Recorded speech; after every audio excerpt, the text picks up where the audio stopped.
Hello, fellow Leaguers. I'm Nancy Roodberg, and along with Anu, our other co-president, Beth Tudan, our executive director, and Cindy Kalkwarf, Voter Services Chair, I'd like to welcome you to our virtual annual meeting. First and foremost, we hope that you and your loved ones are healthy and safe during this stressful time. Due to social distancing and the governor's ban on meetings of over 10 people, we've had to cancel our in-person meeting and speaker. But being Leaguers with a 100-year history of educating voters and defending democracy, we are continuing to find ways to reach out to each other and to those in our community. Today's high-tech meeting is one of those ways. I am so proud of so many of you, including myself, who have learned to navigate conference calls and video chatting. In light of this, we have pre-recorded this short video to explain how this year's annual meeting is going to work. We will also be taking a proud look back at some LWVFA highlights from this past year, as well as provide a sneak peek at some exciting virtual activities in the planning stages, which will allow our members to continue our important work. So here we go. This year's annual meeting is going to be a mix of the old and the new. You should have all received a copy of the annual meeting kit in the April newsletter, as is traditional. It's also available online at www.lwv-fairfax.org/newsletters and at www.lwv-fairfax.org/2020am, which is a little more high tech, and you can see it right now on our screen. This kit will give you all the information you need to vote on important issues that we are considering. Once you have taken the opportunity to review this material, each LWVFA member in good standing will be able to vote using a special Survey Monkey that our Executive Director, Beth, has devised. The Survey Monkey is programmed in such a way that only one vote per verified member will be allowed, so there's no worry about legitimacy of the outcomes. The link for the Survey Monkey will be sent out to everyone in the weekly eLeague email. For those of you who are watching now, you can see that it's also a link on our LWVFA website under Events. If you have any questions, please feel free to contact Anu, Beth, or myself. Each and every one of you is important, and your opinions matter. As with all elections, your vote is your voice, and we look forward to hearing what you have to say. Speaking of voices, let's hear from some members of our board. Anu, we've accomplished so much this past year. Can you recap some of the highlights? I'd be happy to. Thank you, Nancy. Hello, everyone. I'm so thankful for technology that keeps us all connected and me personally sane. So where do I begin? It has been such an eventful year, COVID notwithstanding, and there is so much that we have accomplished. We have a membership of 413 members. Now, some members did leave, did not renew, but lots of new members have joined. So we're really excited about that. Speaking of membership, I would like to acknowledge our 50-year members. Here they are. Do excuse me if I mispronounce any name. I have tried, I have practiced, but you know. So here we go. Ann Andrews, Edith Apple, Mary Burnett, Patricia Brady, Liz Brooke, Leslie Byrne, Betty Ellerby, Melissa Fitzgerald, Ellen Gale, Joanne Hirsch, Doris James, Mary Grace Lenz, Maggie Luca, Carol McLean, Therese Martin, Patricia McGrady, Nancy Miller, Anna Marie Mulvihill, Mary Neitlinger, Barbara Nunez, Shirley Olson, Lois Page, Marjorie Rung, Inta Straders, Shirley Strong, Gloria Suslow, Selma Thackeray, and Vivian Watts. Thank you for all that you've done and continue to do. The League is respected and relevant today because of all your efforts. At this point, I'd also like to recognize our outgoing board members. I really wish they weren't going, but you know. So Rana Pastral, who personally I think is our national treasure and not just our treasure. I don't know what we're going to do and how we're going to manage without you, Rana. Wendy Fox-Crage and Deb Wake, who have taught us all so much about action and advocacy. I think it's safe to say that they have played a big hand in the passing of all the bills that were League priorities by our General Assembly this year. Charlene Deasy, our nominating committee chair, who has always been able to find us our officers like a magician pulling rabbits out of a hat. Thank you, Charlene. Barbara Nunez, who so passionately headed our domestic violence chapter. Rachel Hamlet, our Board of Elections observer. Thank you from the bottom of my heart for all that you've done and all that you have taught me. I was a newbie when I came to the board, learned everything from you all. We're going to miss you all so much. Just so grateful that you'll all be around to help out when we need you. Our action and advocacy group under the leadership of Wendy Fox-Grage has done a fantastic job this year. We had an action forum in November at the Sherwood Community Center in Fairfax. I think many of you were there. It was really well attended. I think we had about 300 people in the audience. It was addressed by 10 senators and delegates. Woohoo! And the other two speakers were Andre Parvenu from the California Citizens Redistricting Commission, that's a mouthful, and our very own Brian Cannon from One Virginia 2021. In other good news, after decades of advocacy of leagues from across the Commonwealth, the General Assembly has passed many of our league priorities, including ratify the ERA, which was very dear to me. And our governor has signed into law so many landmark bills addressing elections, equity, environment, and justice, among others. We are so delighted. On to voter services. We're so proud to inform you that we held 13, yes, 13 candidate forums in 2019. It was quite an achievement. Hats off to Cindy Kalkwarf, Sydney Johnson, Kathy Gruber, and all the local organizers, our volunteers, and all our partners. We also held 16 voter registration and education events where we interacted with over 1,400 potential voters. Now, these included fairs, festivals, libraries, and even a booth outside Starbucks. Kudos to our Bob Meredith, who has worked tirelessly. I don't know where he gets the energy from. He's our little energizer bunny. We also created and distributed thousands of copies of several voter education materials like the Vote 411 cards in 6 languages, Facts for Voters, What's on the Ballot, and Restoration of Rights information cards.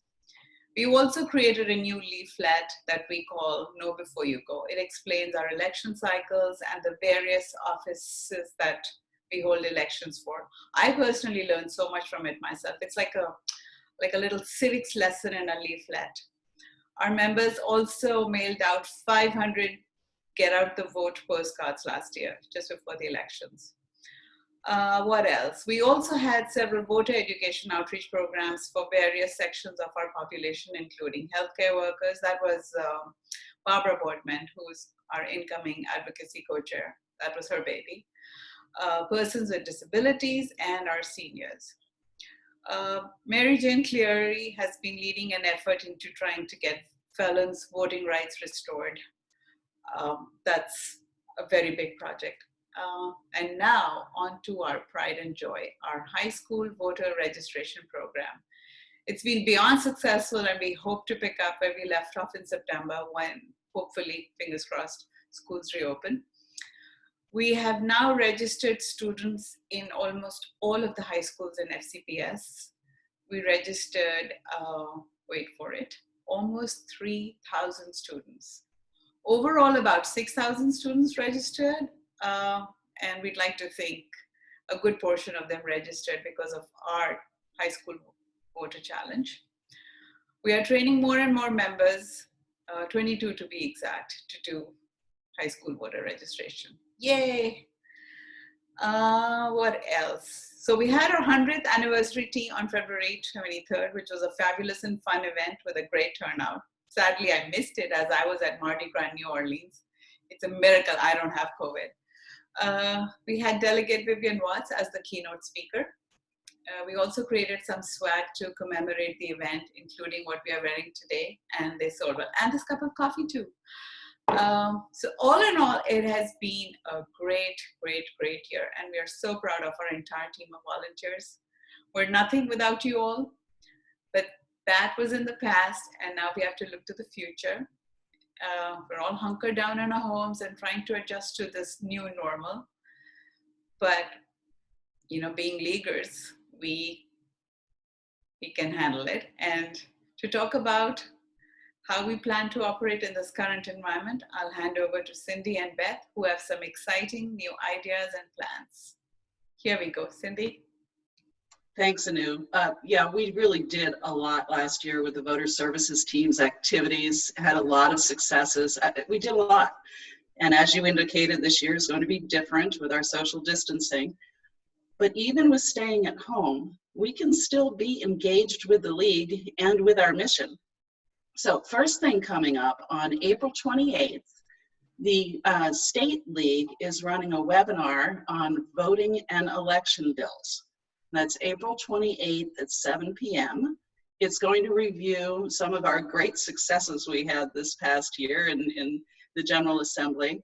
No excuse absentee voting, redistricting, and also really important, talking about vote by mail in the time of COVID-19. So the state will be sending out an announcement to show you how to hook up to the Zoom webinar.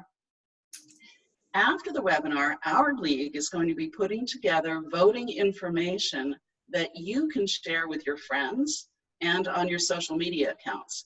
I mean, it's critical that we get the word out of the significant changes to our election laws. I mean, these are changes we have advocated for years.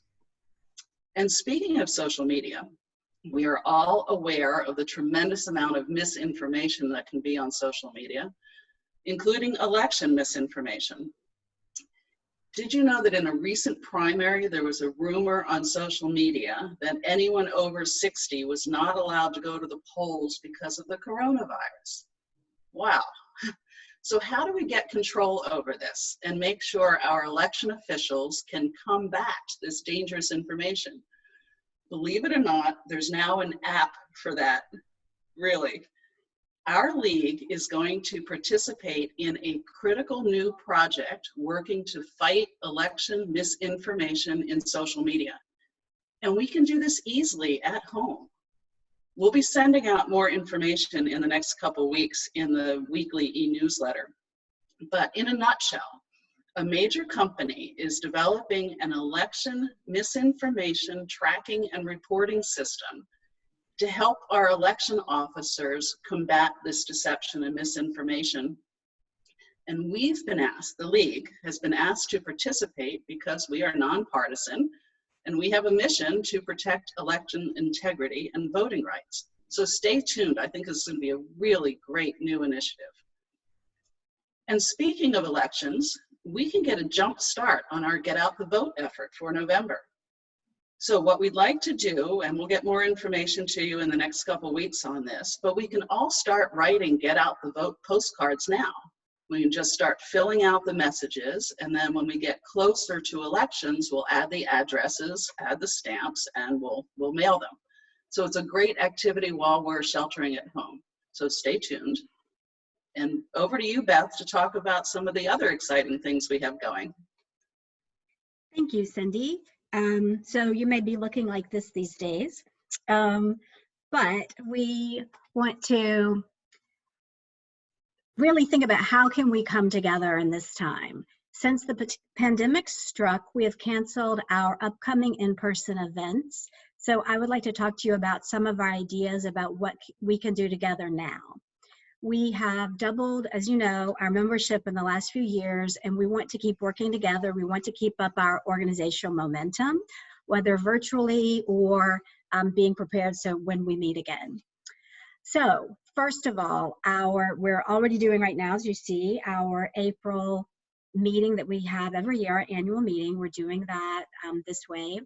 And we're going to, for the May unit meetings, rather than meeting across the county, we are still having our unit meetings, but they will be done online. So your unit leaders will send you a link and login information. Their contact information is also on our website.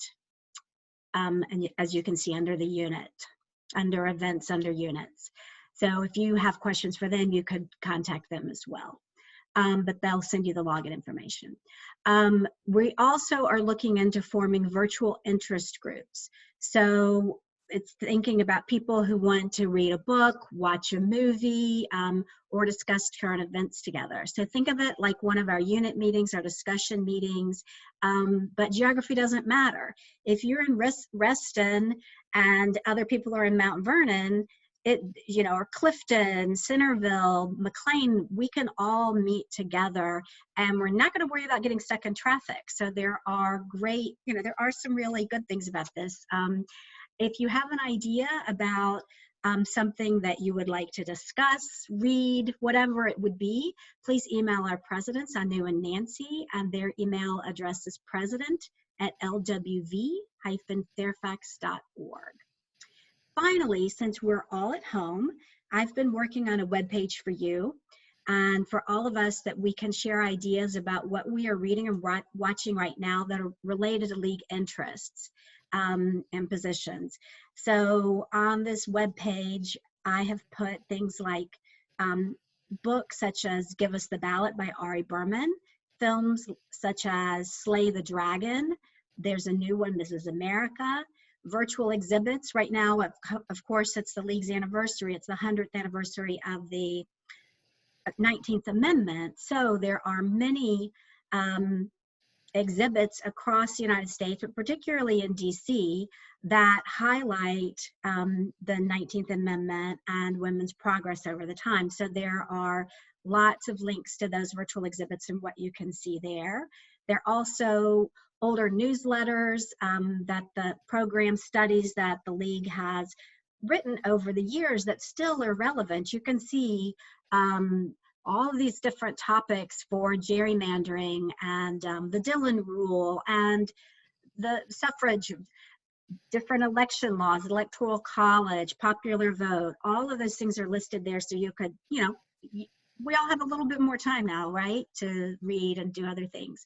Also on the website, there are topics like league positions and interests, such as voting and voting rights, gerrymandering, women's suffrage, civil rights. There are lots of other topics that we could include, census, environment, food security, but I would need you to submit your suggestions. So I've put some things on there that I've found interesting, maybe books I've read, but I would like to have others. And so if you know something that's streaming right now, I would want to know if it's streaming on Hulu or Netflix or wherever, so that I could include that as well. It's definitely work in progress, but you can find it right now at our website, and it's on your screen right now. So LWV-Fairfax/explore.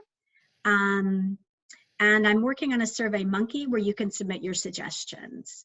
So would love to have an area to take action to support local businesses where relevant.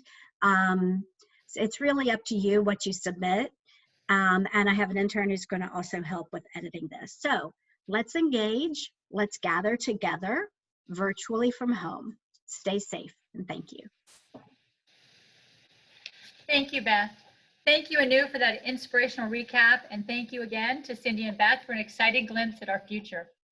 Most importantly, thank you to all of you, our dedicated members. We've accomplished so much this past year and look forward to continuing our important work even in this new environment. Cindy and Beth touched upon some of these possible initiatives which would allow us all to work together virtually. Again, as Beth mentioned, check out our LWVFA website for more information.